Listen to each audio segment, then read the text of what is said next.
Сайн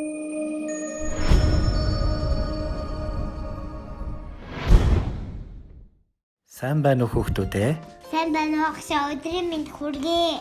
Миний биеийн дулаах хэвэн байна. За, одоо хамтдаа хичээлээ эхлүүлье. Шинэ нэг өдрийн хичээл энхүү эхэлж байна. Энэ бол Өвөр Монголын өөртөө нясах орны Алшаа аймгийн Эзнэг хошууны Монгол сургуулиас Монгол улсын хүүхдүүдэд зориулж тусгайлан бүтээсэн үүлэн хичээлийн танхимын хичээл эхлэх ёслол байгаа юм аа. Тэгэхэд хүүхдүүд хичээлийн танхимд бус харин хэл дамнан интернетээр хичээлж байгаа болохоор үүлэн хичээлийн танхим хэмээн нэрийджээ. Шинэ төрлийн коронавирусэд эгдсэний улмаас өмнө нь Эзнэг хошуунд монгол бичгээр хичээлж байсан Монгол улсын хэл залгаа бүс нутгийн хүүхдүүдийн хичээлийг тасалдуулахгүй байхын төлөө Эзнэг хошууны боловсрол, биеийн тамир, спортын ажил эрхэлсэн газар, цэхэ бомтын тахлаас зэргийлэх ажил хариуцсан байгууллага нэгжтэй хамтран энэхүү интернет хичээлийн танхимыг ажиллуулсан байгаа юм.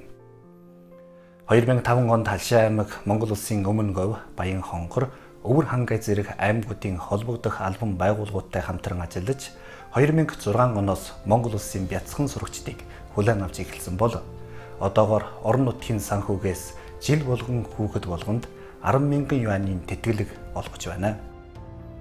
Сүүлийн жилүүдэд Хятад Монгол хоёр орны харилцааны хөгжлийг даган боловсролын салбарын хамтын ажиллагаа эрчтэй хөгжиж Монгол улсын их олон хүүхэд залуус Хятад улсад мэдлэг боловсрол эзэмшиж байгаа бол Хятадын Бээжин, Тянжин, Гэрийн зэрэг муж хотуудын их дээд сургуулиудаж кирилл үсгийн хичээл нээж хоёр орны өсвөр үеийнхний харилцаанд түлхэж өгөн ажиллаж байна. Нэвтрүүлгийнхээ төгсгөлд хоёр орны харилцаа улам бэхжих болтугай гэж юрой.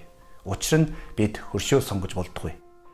Харин тахал эртхэн арилаасай гэж хүсье. Учир нь хүүхдүүд маань эртхэн хичээлийн танхимдаа буцахыг хүсэн хүлээж байна. Анхаарал хандуулсан та бүхэнд баярлалаа.